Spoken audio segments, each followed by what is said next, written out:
Terceiro e último bloco do Código Aberto dessa semana. Nós estamos numa temporada falando sobre o tempo do fim. Nossa conversa está sendo sobre Mateus 24 e 25, é o sermão profético de Jesus, onde ele fala sobre os sinais do fim e também apresenta parábolas que representam, que nos convidam a pensar e a refletir sobre a nossa postura diante desses sinais do fim. Nós vamos continuar a nossa conversa depois do vídeo do pessoal do Ponto de Referência. Então acompanhe o vídeo, daqui a pouco a gente volta.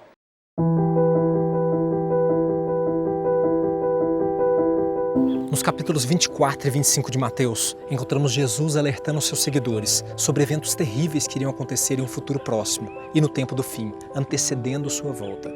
O texto começa quando Jesus, ao contemplar o majestoso templo, motivo de muito orgulho aos judeus, afirma que ele seria destruído. Automaticamente, os discípulos associaram esse fato ao fim do mundo e questionaram quais seriam os sinais desses eventos.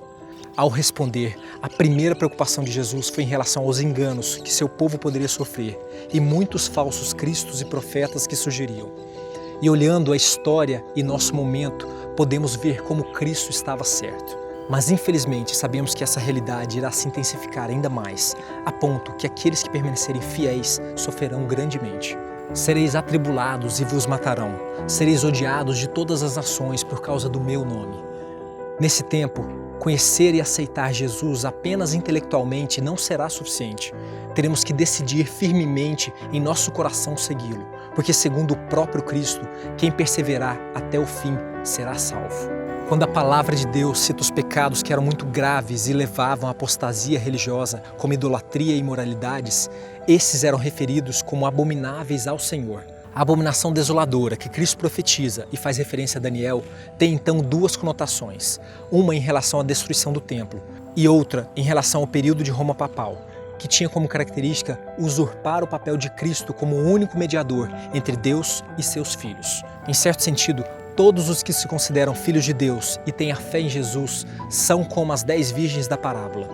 Todas elas estavam à espera do noivo, todas queriam ir à festa. Note como Cristo foi misericordioso. Sabendo de nossas fraquezas, Ele nos mostrou os sinais de sua vinda, para que possamos nos preparar e ser vigilantes. Não é mais tempo de experiências superficiais com Cristo. Precisamos de uma porção dobrada do azeite se quisermos manter o fogo do Espírito de Deus em nossos corações e sermos salvos.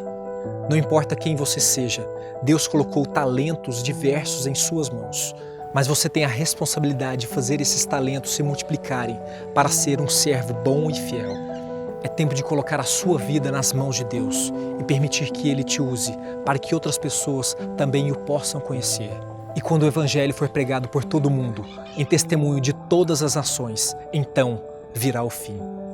Que a paz seja convosco. Voltamos para cá depois do vídeo. Muito obrigado mais uma vez ao pessoal do Ponto de Referência que tem enviado o vídeo. O vídeo ajuda a gente a sintetizar algumas coisas, a sumarizar alguns assuntos. E nós estamos falando sobre perseverança, estamos falando sobre essa caminhada que a gente tem que fazer durante esse tempo do fim, diante de tantas dificuldades. E antes da gente terminar a nossa conversa, nós vamos ouvir música com Daniel Lidick. Qual que é a música inédita que será cantada? Você falou da caminhada, né? Nessa caminhada nós estamos sozinhos, porque tem um pastor que está do nosso lado até o fim. A música é Meu Pastor, Salmo 23. O Senhor é o meu pastor, nada me faltará. Ele me faz repousar em pastos verdejantes. Leva-me pra junto das águas de descanso, refrigera minha alma, me guia nas veredas da justiça, por amor do seu nome, por amor do seu nome. Ainda que eu ande pelo vale da sombra da morte, não temerei mal nenhum, porque tu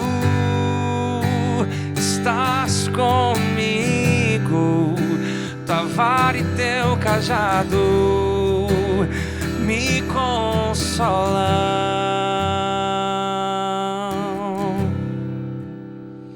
O Senhor é o meu pastor, nada me faltará. Ele me faz repousar em pastos verdejantes, leva-me pra junto das águas de descanso, refrigera minha alma e me guia nas veredas da justiça, por amor do seu nome, por amor do seu nome. Ainda que eu ande pelo vale da sombra da morte, não temerei mal nenhum, porque tu estás comigo, tua vara e teu cajado me consolam. Tu és o meu pastor,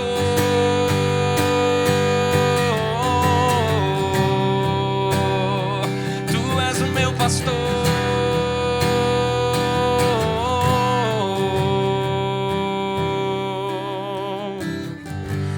Preparas-me uma mesa na presença dos meus adversários, unges a minha cabeça com óleo, meu cálice transborda. Certamente, bondade e misericórdia me seguirão todos os dias da minha vida, e habitarei na casa do Senhor para todo sempre, para todo sempre. E habitarei na casa do Senhor para todo sempre,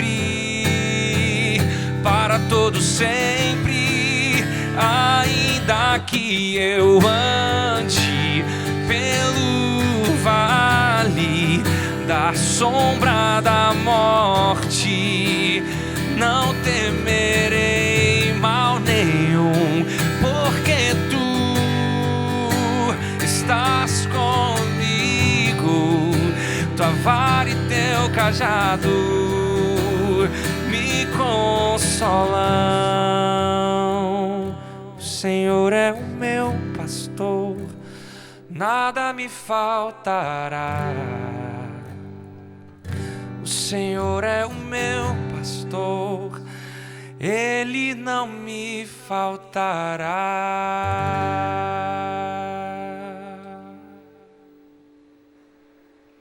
Amém. Deus seja louvado por isso. Obrigado. Música de um salmo tão conhecido, com uma mensagem que tem passado por tanto tempo, e lembrando a gente disso, de um Deus que está sempre com a gente. E quando a gente pensa nos últimos tempos e no tempo do fim, e Jesus falando, né, olha, vai ter guerra, vai ter rumor de guerra, e tudo isso se intensificando, e eu acho assustador quando ele fala, né, o amor se esfriará em quase todas as pessoas. Diante desse cenário que é um vale de sombra e morte, eu vou estar com vocês, eu vou junto com vocês, e é muito bonita essa segurança. Quando a gente olha para aquilo que a gente estava falando no segundo bloco, sobre as parábolas, né? Sobre a parábola das virgens, falou da parábola das casas construídas e que elas vivem não da falta de fundamento que tem, da falta de azeite que tem para as virgens, da falta de fundamento que tem em uma das casas, isso tudo mostrando essa falta de profundidade na relação com Deus, mostrando essa falta de ir mais nesse período de espera, né? De buscar mais. E a gente olha para essas duas parábolas e elas representam para a gente muito dessa distinção. É comum ter essa distinção entre dois... Parece que todo o tempo Jesus reforça isso, né? Olha, tem dois grupos. Tem 5 assim, 5 assim. Tem duas casas. Todo o tempo tem essa figura de dois grupos. No capítulo 25, os dois grupos aparecem na parábola dos talentos que vem depois, né? Já é um outro aspecto, né? Os talentos, o que a gente faz com aquilo que Deus nos confiou, né? E depois vem a figura do grande julgamento, onde dois grupos, novamente, são separados, né?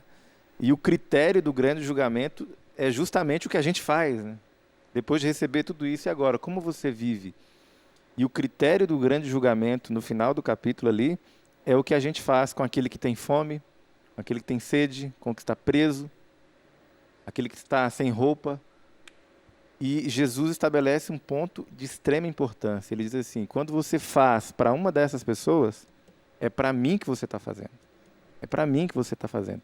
Então tem o aspecto do secreto, como a gente destacou. Eu entro no meu quarto, tranco a porta, eu vou orar, eu vou estudar a palavra, mas eu abro a porta desse quarto e eu vou para a vida real.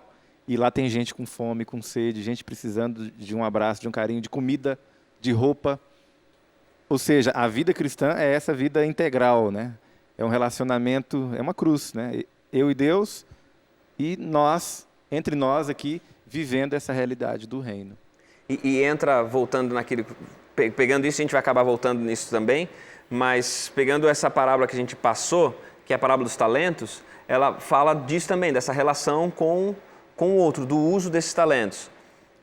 Como é que é a parábola aí? Quem quer contar a parábola para a gente? Só para a gente situar o pessoal na parábola e já tentar fazer as aplicações dela. A parábola é meio longa, eu posso contar rapidinho. Pode contar rapidinho. Resumindo, é que o dono de um negócio ali, né, ele distribuiu, na época eles usavam talento, era talento em termos de, não talento como a gente conhece, era um dinheiro, uma medida, um valor, e ele distribuiu para os seus empregados.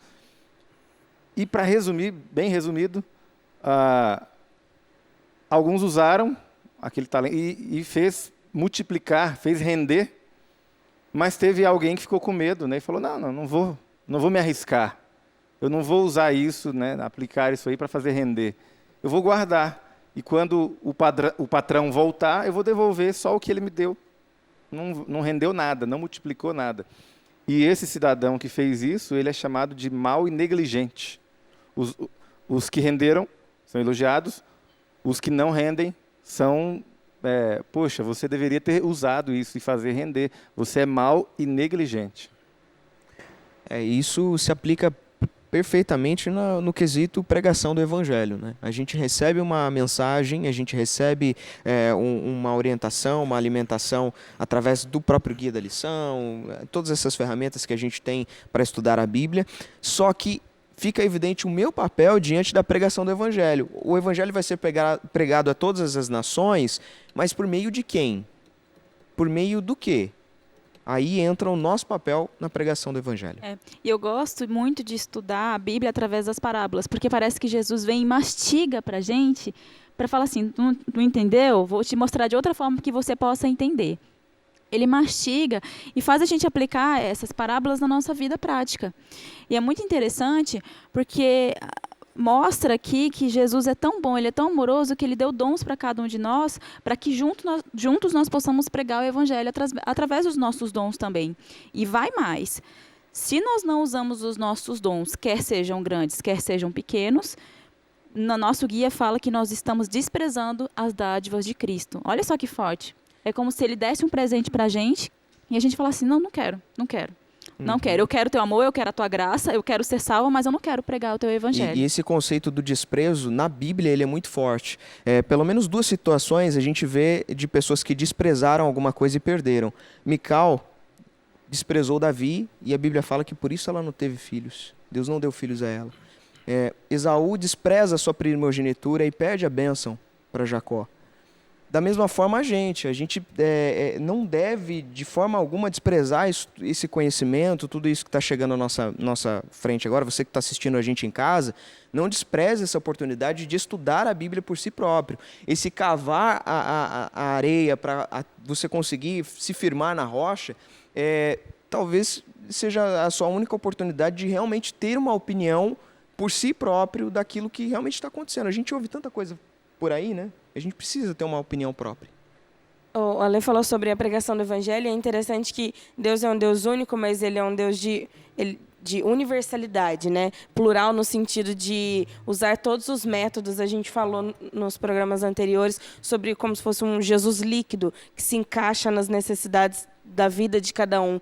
E por isso ele nos dá esse privilégio, né, de usar os nossos talentos para chegar às outras pessoas. Talvez se fosse usado a pregação do evangelho só por pastores, atingiria só uma classe de pessoas. Mas Jesus, ele quer atingir todas as classes de pessoas, das mais diferentes classes sociais, das mais diferentes raças, das mais diferentes culturas, porque ele quer alcançar todas as pessoas, porque o sangue dele foi por todo mundo. Então, por isso que é a pregação do evangelho, mas nas suas mais diferentes formas, seja tocando violão, seja cantando, seja pregando, seja ajudando outras pessoas, seja usando os seus recursos. Você foi dotado de recursos para ajudar outras pessoas. São as mais diversas formas que a gente pode usar esses dons. Né? É verdade, Luana. E é interessante que, lendo essa lição, essa lição dessa semana, mostra que tudo que nós estamos estudando aqui tem a ver com os 10 mandamentos. Porque tem a ver o nosso amor com Deus, é a teoria, é o estudo da palavra, e o nosso amor com o próximo. Nós temos que espalhar esse evangelho através da prática.